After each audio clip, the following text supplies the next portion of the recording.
Hi అండి, welcome to our channel. ఈరోజు recipe వచ్చేసి మష్రూమ్ పకోడీ అండి. దాని ప్రాసెస్ ఎలాగో ఇప్పుడు చూసేద్దాం.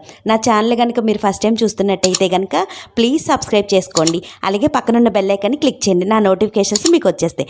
లైక్ చేయడం అసలు మర్చిపోద్దండి. మీరు ఒక లైక్ చేయడం వల్ల నా వీడియోస్ చాలామందికి రీచ్ అవుతాయి. ఇప్పుడు ప్రాసెస్లోకి వెళ్ళిపోదామండి. 200 గ్రాములు మష్రూమ్ తీసుకున్నానండి. దీనిపైన ఉన్న పొర అంతా కూడా తీసేసుకొని క్లీన్ చేసుకొని పెట్టుకోవాలండి. అలాగే నేను మొత్తం అన్నీ కూడా క్లీన్ చేసుకొని ముక్కల కింద కట్ చేసుకొని పెట్టుకున్నానండి. మరి చిన్నగా కాకుండా పకోడీ కాబట్టి మీడియం సైజులోని కట్ చేసుకొని పెట్టుకోవాలి. ఇప్పుడు ఒక బౌల్ తీసుకొని అందులోని 1 టీ స్పూను అల్లం వెల్లుల్లి పేస్ట్ వేసుకోవాలండి.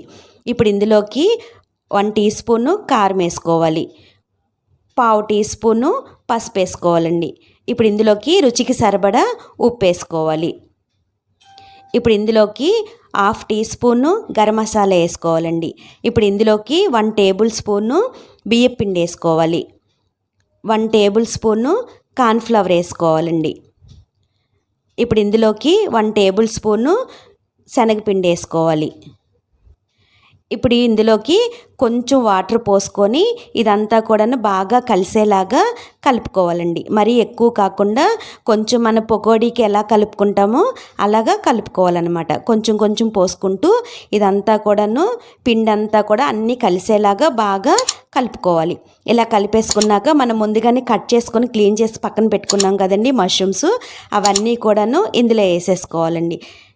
ఇప్పుడు ఇవన్నీ కూడా ఇందులో వేసేసుకున్నాక ఇందులోకి ఒక 2-3 పచ్చిమిర్చి సన్నగా కట్ చేసుకున్న ముక్కలు ఇందులో వేసుకోవాలండి.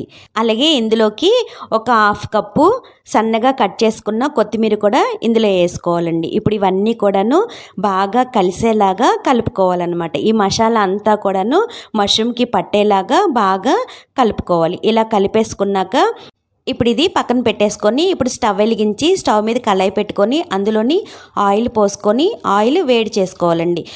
ఆయిల్ కొంచెం వేడెక్కాక మనం ముందుగానే రెడీ చేసి పక్కన పెట్టుకున్నాం కదండి మష్రూమ్స్, అవన్నీ కూడాను ఇందులో వేసుకోవాలండి. వేడంగా ఒక్కొక్కటిగా ఇలాగా వేసుకోవాలండి. ముద్దలాగా వేసామంటే అన్నీ కూడాను అంటికిపోతాయి అన్నమాట.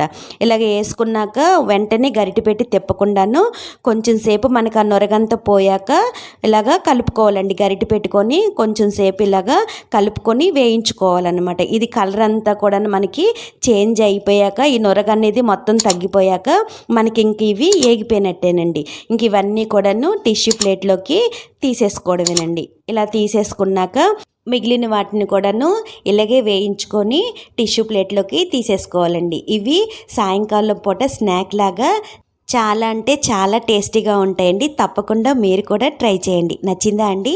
ఈ వీడియో కనుక మీకు నచ్చినట్టయితే లైక్ చేయండి, షేర్ చేయండి, మీ ఫ్రెండ్స్కి ఫార్వర్డ్ చేయండి. సబ్స్క్రైబ్ చేసుకోవడం అసలు మర్చిపోద్దండి. పక్కనున్న బెల్ ఐకాన్ని క్లిక్ చేయండి, నా నోటిఫికేషన్స్ మీకు వచ్చేస్తాయి. Thanks for watching.